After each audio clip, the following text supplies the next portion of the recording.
característica que nos corresponde aprender ahora, vamos a estudiar algunas series de músculos sin entrar a detalles de sus inserciones o algo, pero quiero que vean bien. Miren, los ojos no ven lo que la mente no sabe. Vean ustedes cómo está, cuál es la mecánica ventilatoria en este caso, qué hacen los pulmones, cómo se insuflan, ¿no? Cómo exhala, cómo inhala, cómo exhala, cómo inhala, cómo exhala. Cómo introduce aire y todos los fenómenos que tienen que ver con inspiración y respiración. Ahí está el resumen de la clase. Sin embargo, es necesario mostrar que existen músculos que van a ser músculos que se van a encargar de la expansión y otros de la contracción del tórax, es decir, músculos que van a encargar de insuflar el pulmón para introducir aire y a veces, porque es un fenómeno pasivo, músculos que van a hacer que podamos exhalar. Eso depende de la actividad. Es muy importante. Estas clásicas preguntas de examen de cuáles son los músculos intercostales, la expresión es algo pasivo, es algo activo, eso es necesario tomar en cuenta bien. Fácil de resumirlo. Por ejemplo, ven el diafragma. Este es el diafragma, aquí está mi GIF, ustedes lo están viendo, ¿no? Voy a poner el punterito, es que por la luz del sol creo que no se ve bien. Miren cómo hace el diafragma. Miren cómo está el diafragma, relajado, se contrae. Relajado, se contrae. Esta con una superficie corporal de 250 micros está inervado por el frénico. Inervado. Es el músculo responsable de la ventilación en un gran porcentaje. Y cualquier irritación en el nervio frénico ocurre en, ¿cómo se llama cuando hace? ¿Sí? Hipo. Está bien, pero ustedes son estudiantes de medicina, tienen que dar el nombre técnico médico al hipo.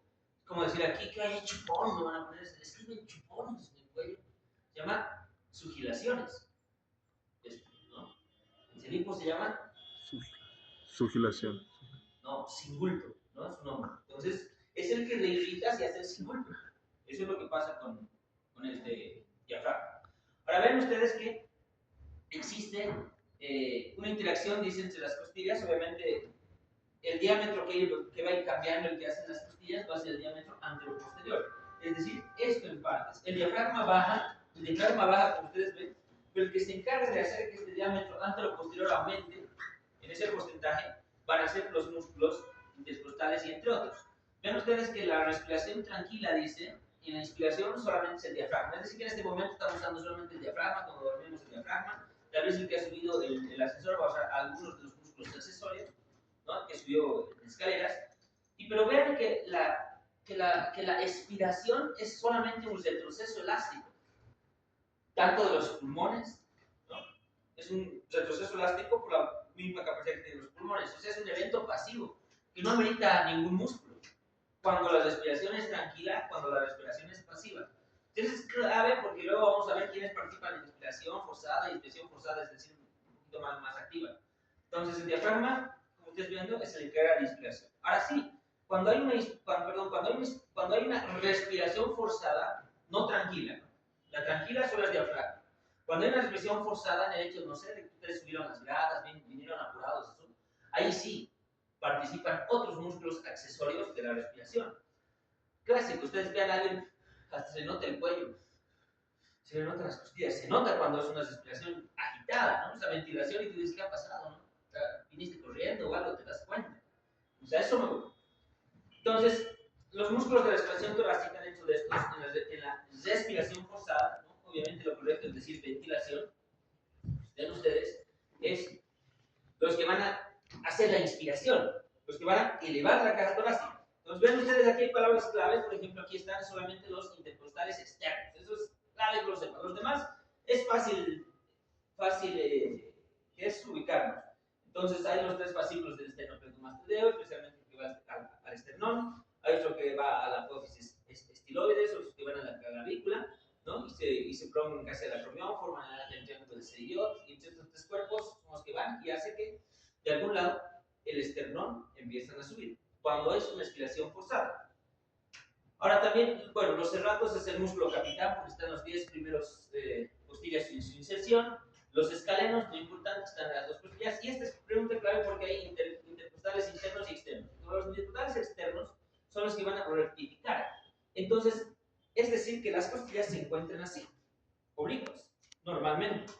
Entonces, estos intercostales externos lo que hacen en el momento de inspirar es enrectarlas, así.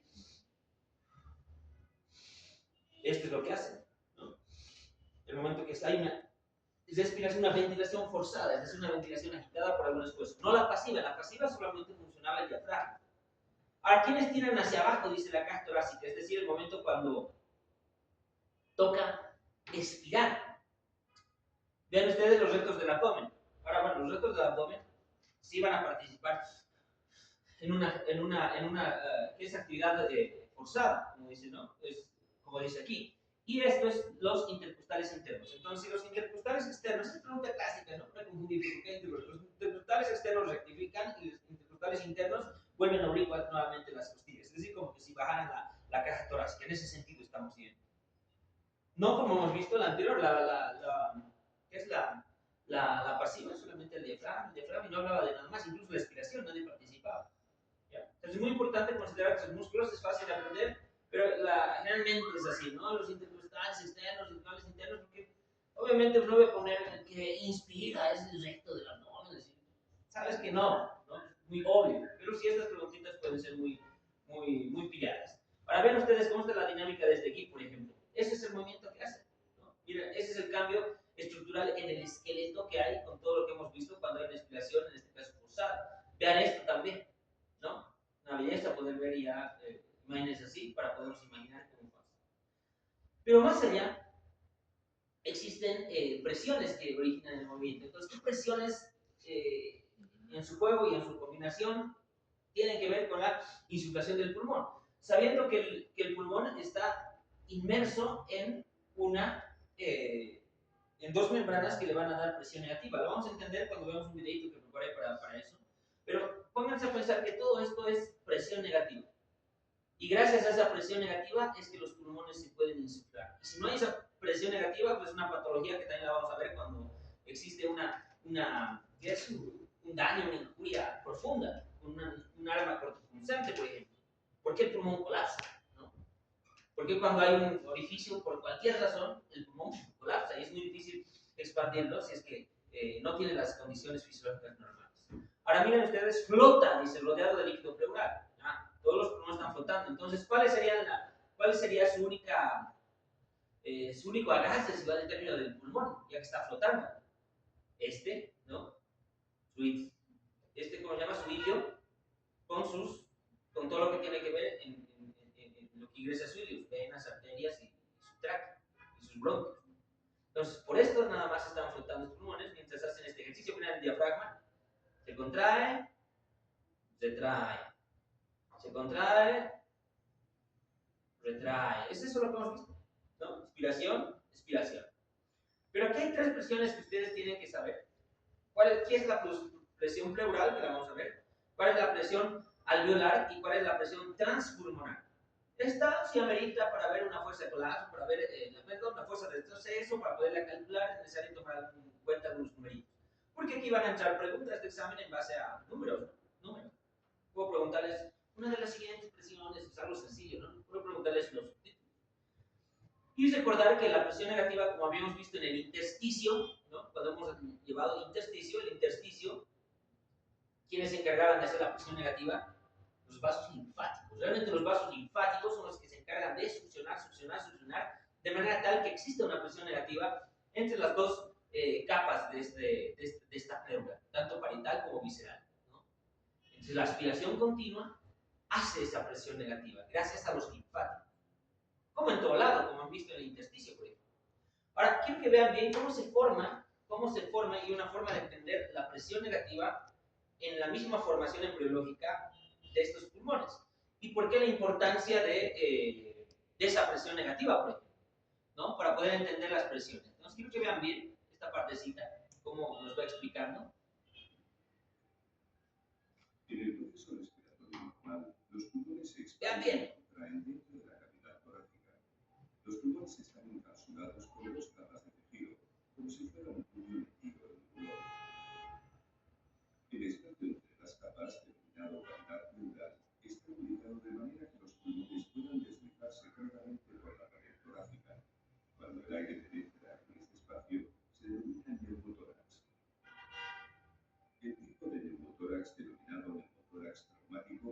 deberse a una lesión en el tórax.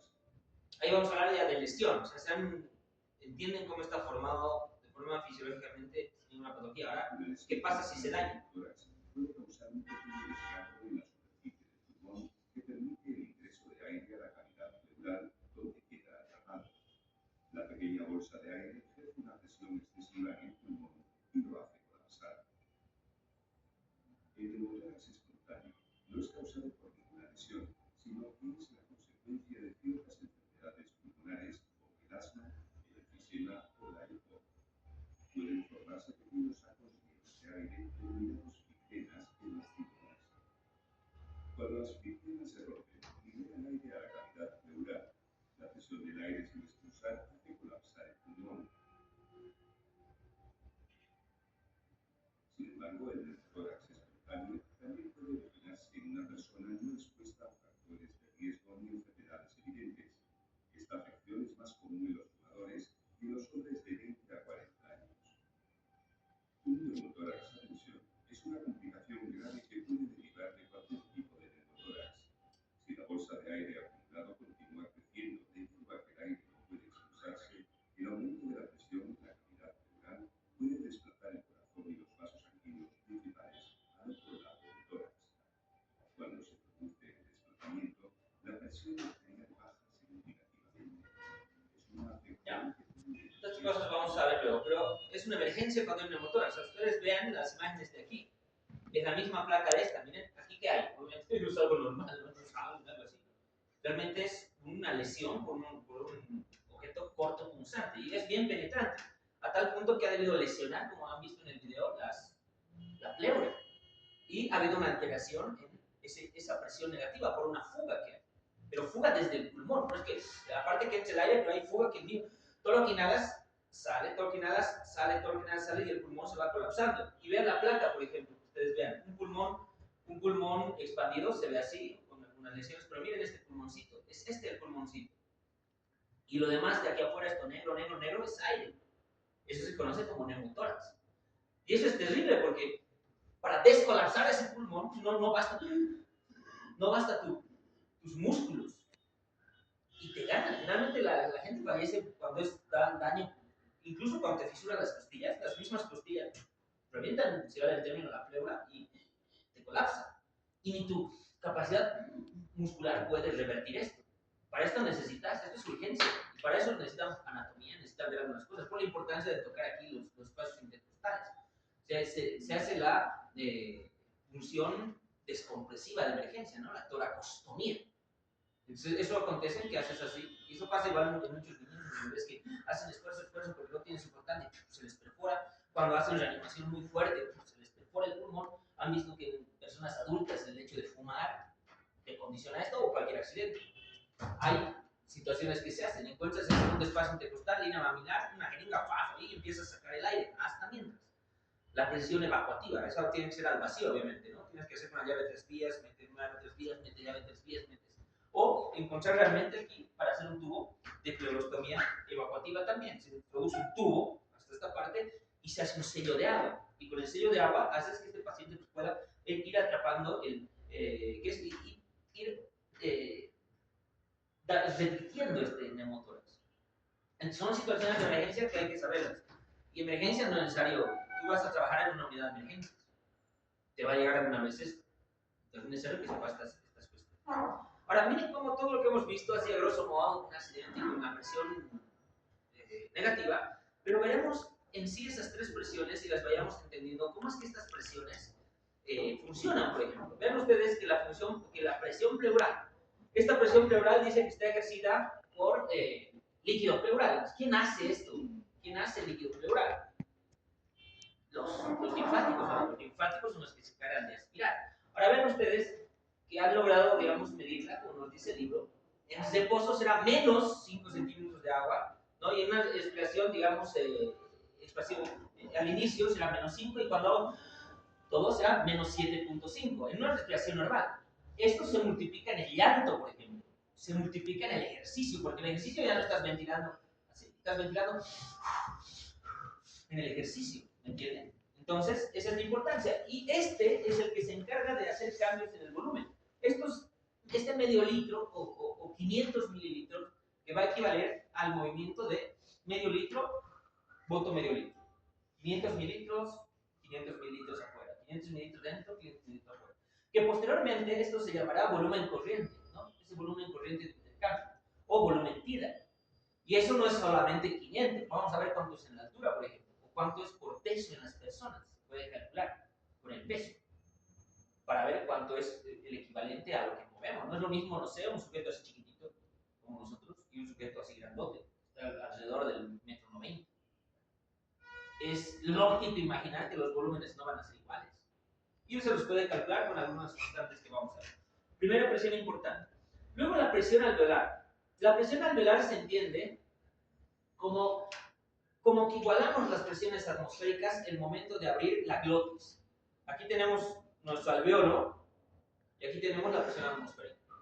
El momento que nosotros abrimos nuestra glotis, igualamos las presiones. Entonces, si yo quiero insuflar, será -1, y si quiero expulsar, será +1. -1, +1, -1, +1.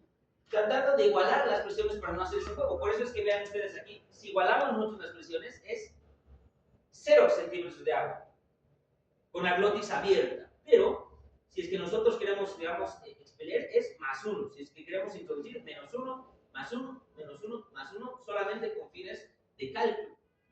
Ahora, a todo esto se suma la latitud, por ejemplo. Cuando nosotros nacemos, cuando un paciente nace así en la costa, está tanta la presión atmosférica que lo único que abre es su glotis y se le insufla el pulmón de por sí, porque hay mucha presión barométrica. En cambio nosotros, el bebé abre su glotis y no pasa nada. O sea, el bebé tiene que hacer un esfuerzo muy distinto al de la costa, por ejemplo. Usar accesorios, tal vez un llanto más vigoroso.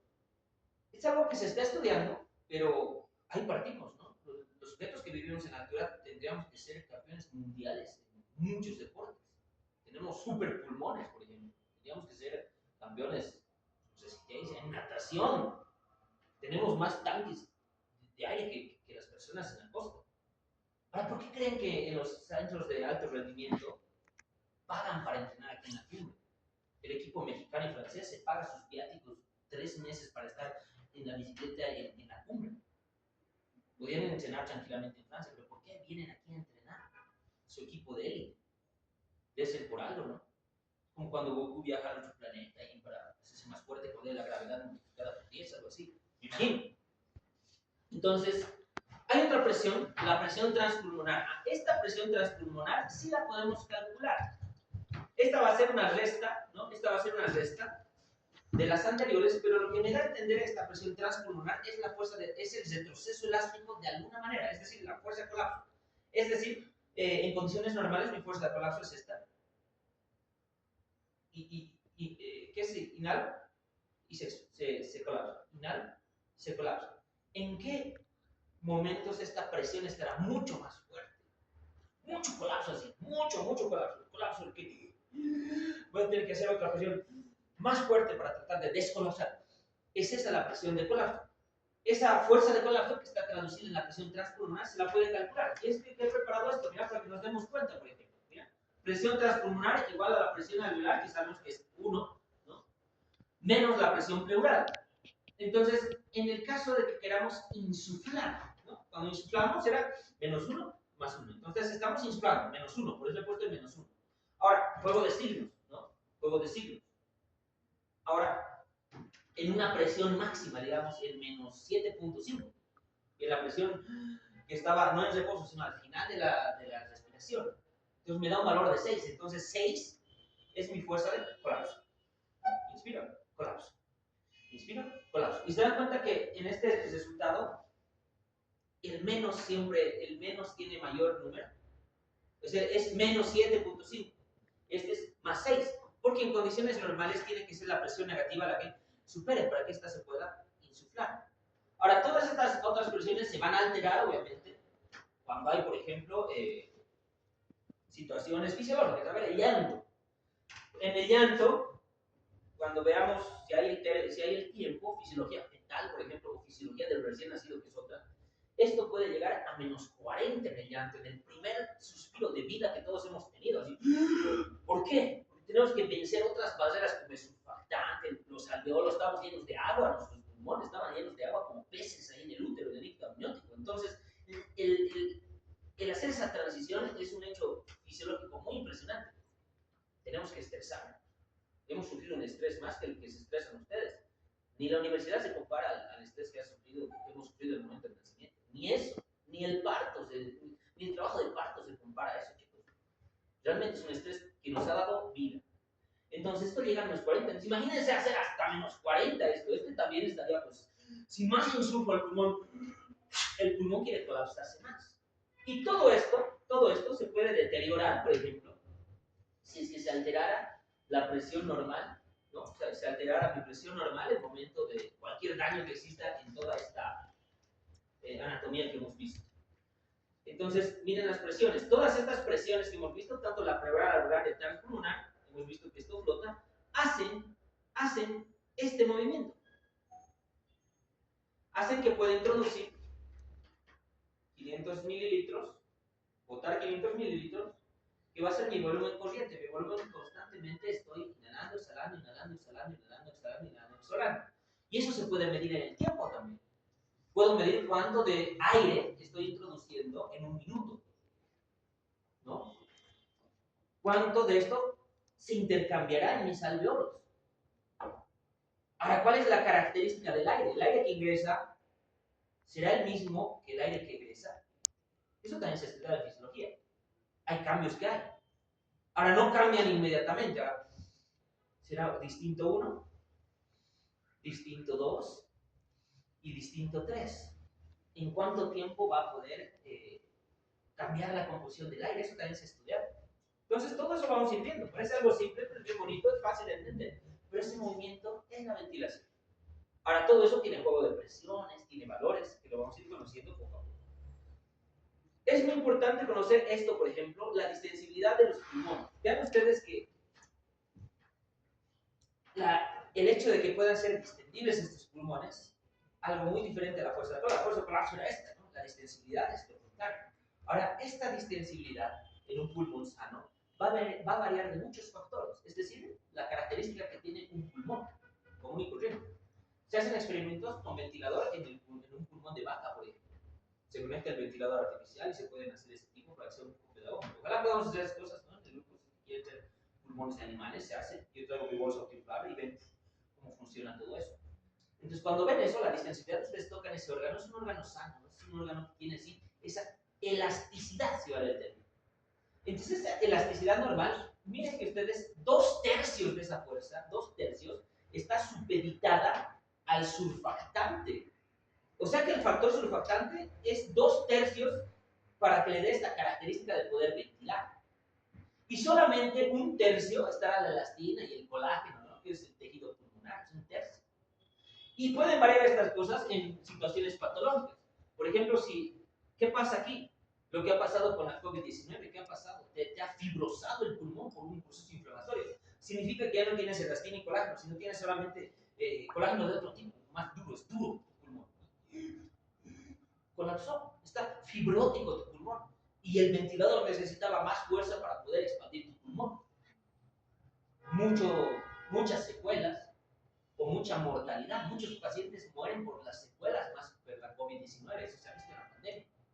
Ni el ventilador era suficiente para salvarte, ni con ventilador. Y eso que el ventilador estaba en todo el mundo recotizado, ¿no? Se acabaron los ventiladores para gente. La gente moría en la puerta de los hospitales por esto. Porque había una alteración en las fuerzas elásticas, un pulmón enfermo que...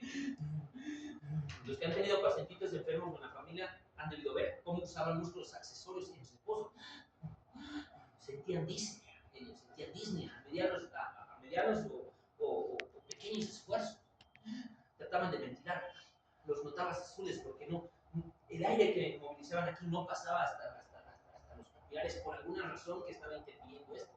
Eso lo hemos visto en la pandemia. El surfactante lo veo yo cada día. Pacientes que nacen prematuros sin surfactante, por ejemplo, ¿cuál es la importancia?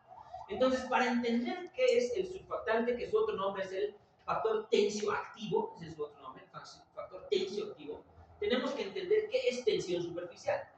Entonces, la tensión superficial es esto. La tensión superficial es por qué el agua moja, por ejemplo. ¿Por qué el agua moja?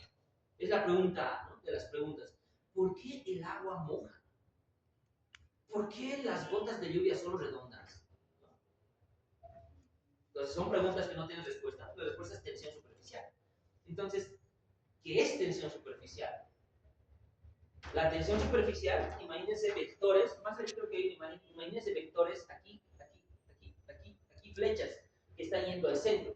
Es la atracción que tienen las moléculas de agua entre ellas. Y como ellas se atraen entre ellas, es decir, se atraen hasta el centro, están formando esa fase aérea y fase agua. Es decir, están formando su formita. Si no, pues tranquilamente las gotas fueran cuadradas, compañeros, ¿no?, rectangulares, polimorfas. Todas las gotas tienen esa forma redondeada por alguna razón, incluso cuando están en el rocío de las plantas. Y esa es la tensión superficial.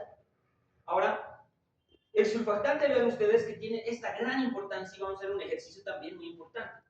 Obviamente, lo que nos dice el libro, ¿no? Pero se ha demostrado que a partir de las 28, ¿qué sé?, incluso 24 semanas empieza a ser surfactante, pero a partir de las recién 34, 33 es maduro el surfactante, ¿no? Pero vamos a respetar lo que dice la literatura, que dice, en el sexto y séptimo mes empieza a ser surfactante, porque empieza a haber una maduración de estos neumocitos tipo 1. Estos neumocitos tipo 1 maduran y se convierten en neumocito tipo 2, y el neumocito tipo 2 es el que se encarga de hacer esto, se encarga de ser surfactante.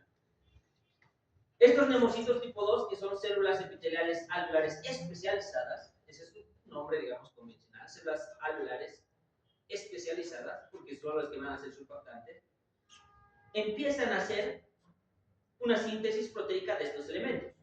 Un fosfolípido muy importante, que se llama la dipalmitoilfosfatidilcolina.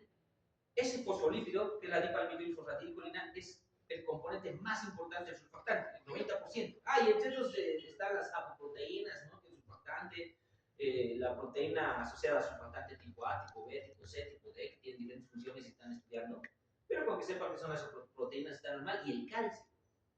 Y estas van a ser, reducen la tensión superficial. Entonces, vean ustedes, este es un pulmón, este es un alveolo sin surfactante.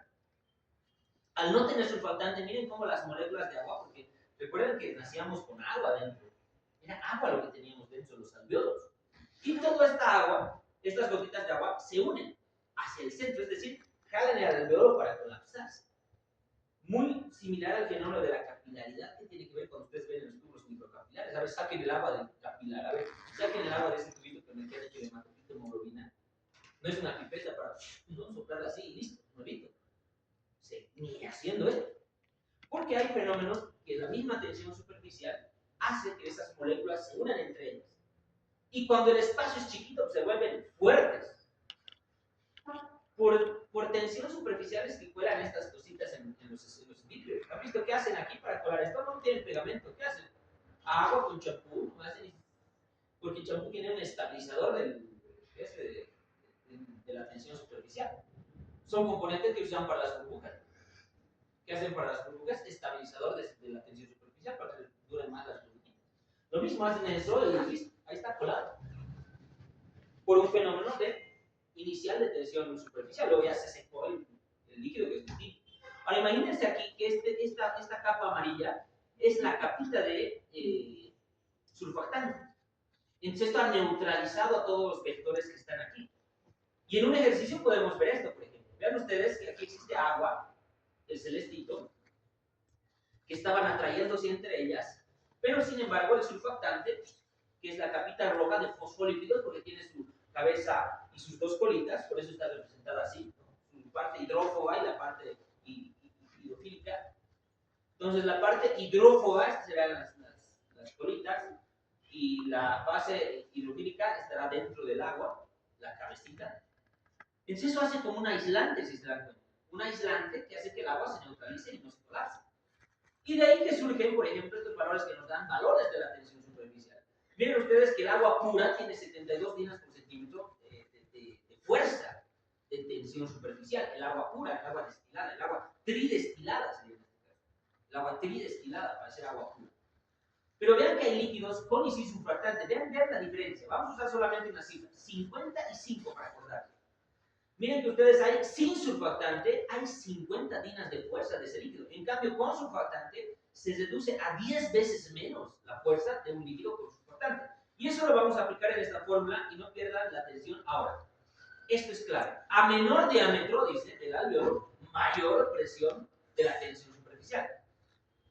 Es decir, que a menor alveolo, más fuerza de colapso. A mayor alveolo, menor fuerza de colapso. Obviamente por el diámetro y por el tamaño. Y esto pasa en un bebé, y esto pasa en ustedes.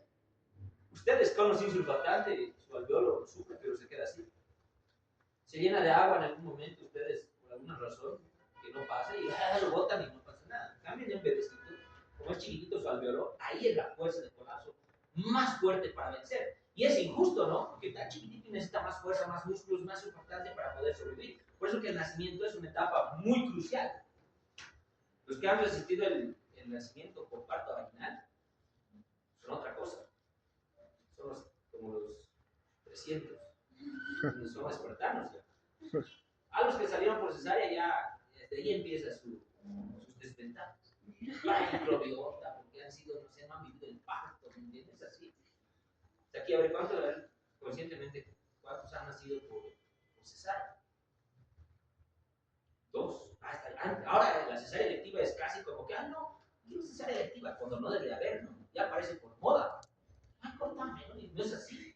El parto da muchas ventajas al nacimiento. Y los demás, por parto, ¿no? Por gemación, híbridos, no creo que haya sido, ¿no? Bien. Entonces, miren este ejercicio. Es simple, parece así complejo, pero es simple. Miren la fórmula. La fórmula me dice presión, la presión de oclusión o la presión para ocluirse, presión de colapso del alveolo, es igual a 2 por la tensión superficial dividido en el radio alveolar.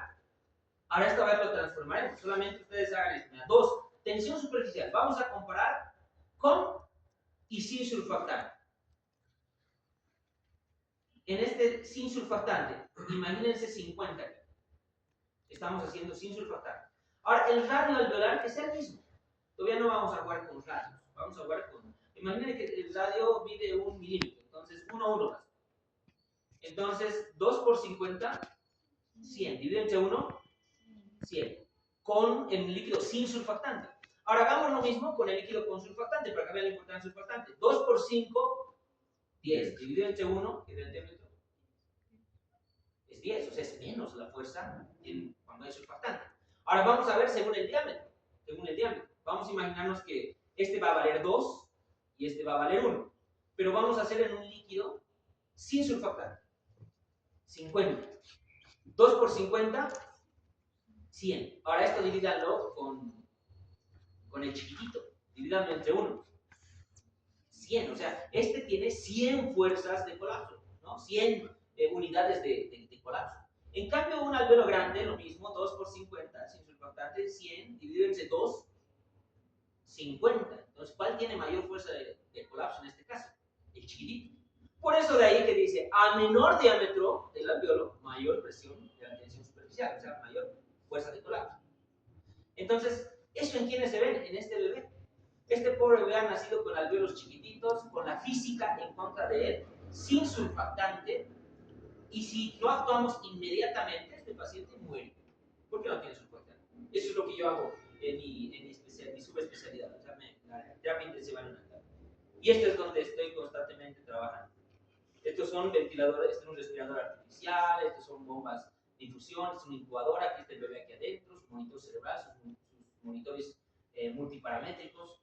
Y son bebés que generalmente llegan por prematuras por eso, generalmente, les falta surfactante. Entonces, ¿qué hago yo? Le pongo surfactante. Entonces, voy a ver si hay un videito para mostrarles cómo se pone el surfactante, para que vean que es un procedimiento sencillo pero bien delicado. Ahora, algo cortito para pasar ya al video es hablar del trabajo. Todo lo que es trabajo es inversión de energía para movimiento de algo, ¿no? Eso es el trabajo.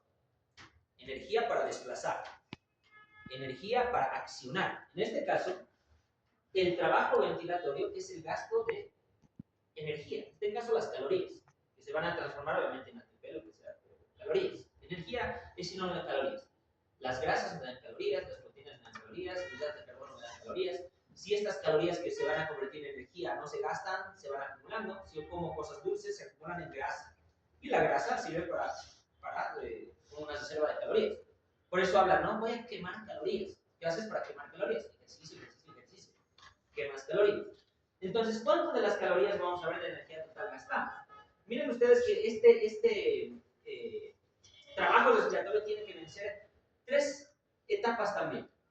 Lo elástico. El trabajo para vencer la fuerza elástica. ¿Quiénes le daban la fuerza elástica a los pulmones, a la intensidad de esto? El colágeno y la elastina. Y han visto que eso era pues solamente un tercio de la fuerza de colapso, pero esa la tienen que vencer. Otro, resistencia tisular. Un pulmón que se encuentra en buenas condiciones, es elástico. El tejido tisular no es viscoso. ¿Qué pasa si este pulmón se enferma y se vuelve fibroso como un corcho? Voy a quemar más energía para poder hacer ese movimiento. Y aquí, algo muy importante, las resistencias de las vías aéreas. Vamos a ver que todas las vías aéreas no son pues como cañerías así abiertas hasta el alveolo. Hasta aquí serán como cañerías. Las demás tendrán músculo liso y se van a comprimir. Entonces hay que vencer esas fuerzas, esas resistencias. Más aún si se llenan de moco, ¿no? ¿Y cuándo se llenan de moco? En la enfermedad, cuando hay neumonía, por ejemplo. Se llenan de moco los pulmones.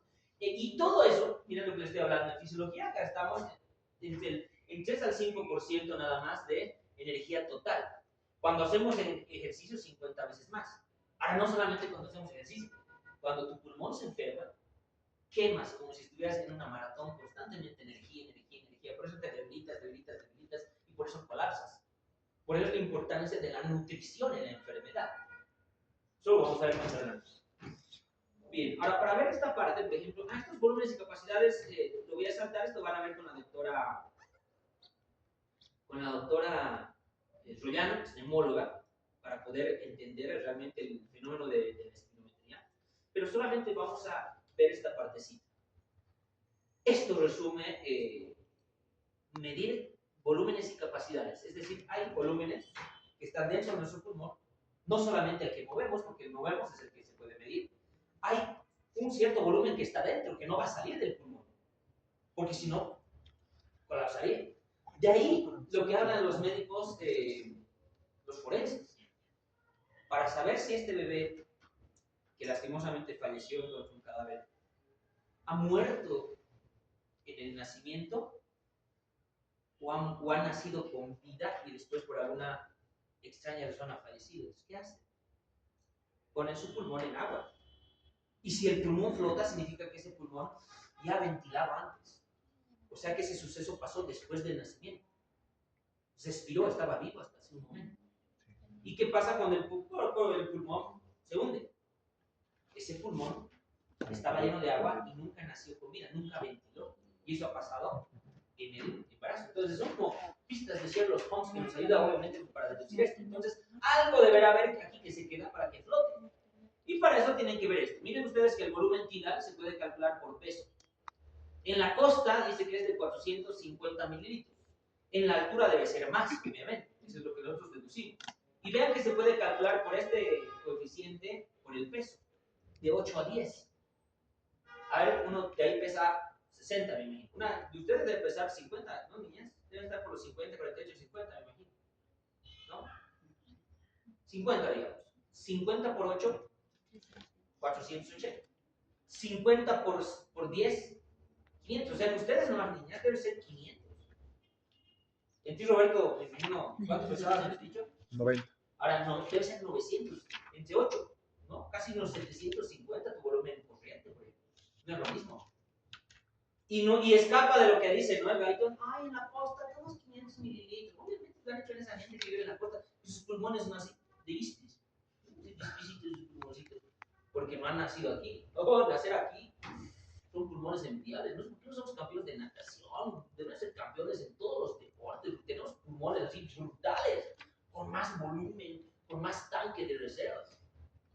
Yo he logrado analizar y tenemos todo, pero nos hemos enfermado. Nos hemos enfermado de corrupción, nos hemos enfermado de pobreza, nos hemos enfermado de, ¿qué más podemos decir? De politiquería, algo así. Eso es lo que nos ha enfermado, si no seríamos campeones en todo. Mira, vas a ver nuestros volúmenes y capacidades que te voy a adelantar. No me van a decir adelantar mañana, que estoy usando esto. Ahora, mira, ¿qué será esto? La capacidad de reserva funcional. Y esto es solo sumando. Ahorita quiero mostrarles esto ahí para que vean así. Y, oh, ¿qué es esto? No, pues vamos a verlo rápido. Esto me va a entrar a todo. Vean ustedes que nosotros tenemos volúmenes. El volumen corriente es este. Imagínense que, así como el electrocardiograma se trazaba en un papel, imagínense que yo estoy ventilando normal y está trazando mi agujita. Ventilo. Me dicen, Miki, respira profundo, ¿no? Ya no puedo botar. Y otra vez, volumen creciente. Ahora sí, inhale. Ya no puedo botar. Ya no puedo botar. Otra vez. Es eso lo que se traduce ahí. Pero en todo eso se puede analizar volúmenes y capacidades. Vamos a ver primero los volúmenes. El volumen que estoy haciendo inhalar, exhalar, que teóricamente es 500 mililitros, es el volumen TIDA, o el volumen corriente, que lo podemos calcular por peso. Tenemos el volumen de reserva inspiratoria, ese volumen que lo sumamos a la inspiración, tiene un valor que nos da el aire, pero podemos nosotros usar valores en la altura. Ahora, lo que boto, estoy ventilando, boto todo esto, es el volumen de reserva respiratoria, lo que sale. Pero va a haber algo que va a permanecer y no lo voy a poder sacar con nada, porque está dentro, está en el pulmón, eso se llamará volumen residual. Y vean, y sumando todo esto, vean cuánto se hace. O sea, miren que aquí es 500 mililitros, pero aquí está 1.2 litros incluso de reserva, ¿no? En este volumen residual. Ahora, ¿cuáles serán las capacidades? Las capacidades son las sumas nada más. Mira, a ver, vamos a sumar este y este. El verde con el amarillo. Si tú sumas esto más esto, te dan 3600. ¿Qué es esto? Es la capacidad funcional inspiratoria. Así se llama, ¿no? Es la suma.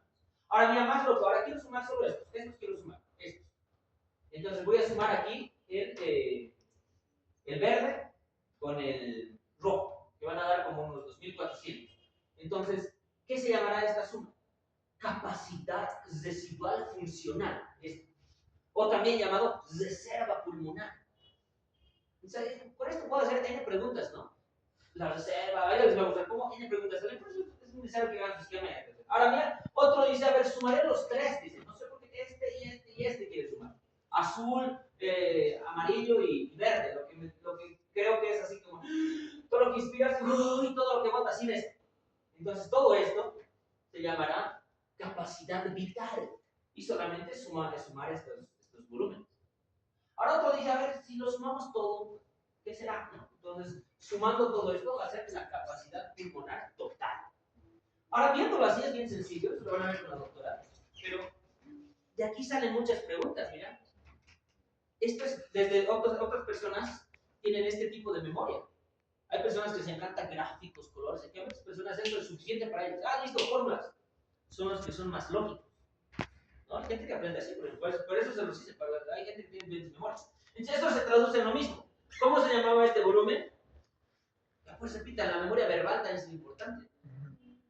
Ahorita están haciendo solo la memoria objetiva. El que ha venido estudiando hace memoria de asociación. El que no ha venido estudiando parece magia. ¡Ay, qué capo! El doctor, ¡ay, cómo habla! No tiene punto de comparación. El que se está emocionando, por ejemplo, la memoria emocional es la más importante. El que está escribiendo hace la memoria kinestésica también. La mano se acuerda. El que está escuchando, ahora el que repite también usa otra memoria. Pero si solamente estamos así, una neurona, va a pasar una semana, algo va a pasar, un golpecito, listo, se olvidó tu neurona y no me acuerdo, dice. Entonces tienen que explotar al máximo sus 10 memorias, sus 10 inteligencias. ¿Han llevado ese neurón? ¿Han llevado la fisiología del aprendizaje?